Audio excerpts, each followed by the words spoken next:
కేంద్రీయ విద్యాలయం నిర్మాణం చేపట్టడానికి అనువైన స్థలాన్ని గుర్తించే ప్రక్రియ వేగవంతం చేయాలని జిల్లా కలెక్టర్ రాహుల్ రాజు అధికారులను ఆదేశించారు. బుధవారం మధ్యాహ్నం 2 గంటలకు మెదక్ పట్టణం పాతూర్ మెదక్ ఆర్డీఓ రమాదేవి, తహసీల్దార్ లక్ష్మణ్ బాబుతో కలిసి కేంద్రీయ విద్యాలయ నిర్మాణం కోసం 5 ఎకరాల ప్రభుత్వ స్థలాన్ని కలెక్టర్ పరిశీలించారు.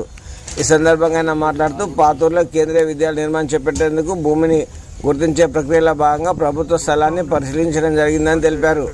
సంబంధిత నివేదికలు తయారు చేసి వాటి ఆధారంగా తదుపరి చర్యలు తీసుకుంటామని కలెక్టర్ తెలిపారు.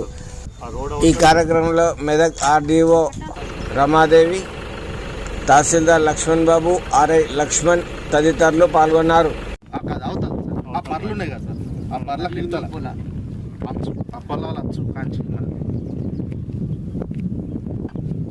ఈ రోడ్ కాంచి ఇట్ట పోయి వస్తుంది. దేనికన్నా ఇచ్చేస్తే బెటర్, ఎవరో ఒకరు కబ్జా చేసేస్తారు. లేకపోతే ఆల్రెడీ ఎంక్రోచ్మెంట్స్ అవుతున్నాయి, కబ్జా చేసేస్తారు. గుట్టలు ఉన్నాయని వదిలేసారు. కానీ అవుతున్నాయి సార్, ఆల్రెడీ రాళ్ళు కూడా తీస్తున్నారు. చూస్తూ ఉండండి. ఈ పంచాయత్ సెక్రటరీకి చెప్పి పెట్టండి, ఇక్కడ ఏమైనా కబ్జా అయితే చెప్పాలని. మళ్ళీ మనకి ఇంత దగ్గరలో ల్యాండ్ దొరకదు. ఆ రోడ్ అవతలది